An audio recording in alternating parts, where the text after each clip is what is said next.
sen. Oldum aşık men divana, hemmeler kalsın hayrana. Gel ne dedim,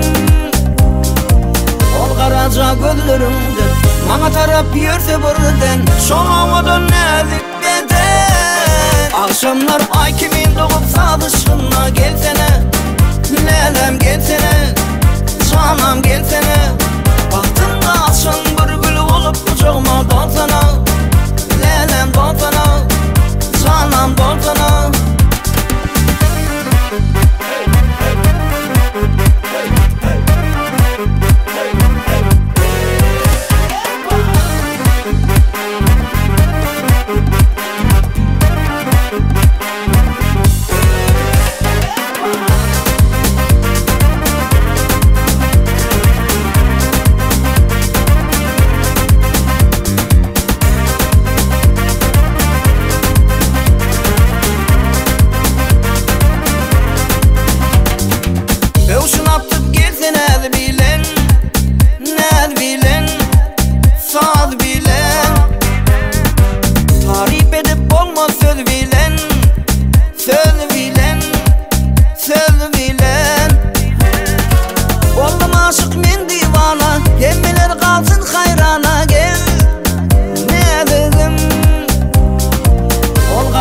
Gözlerimden bana taraf yürse birden, şoňadan näzik beden. Akşamlar ay kimin doğup sadışına, gelsene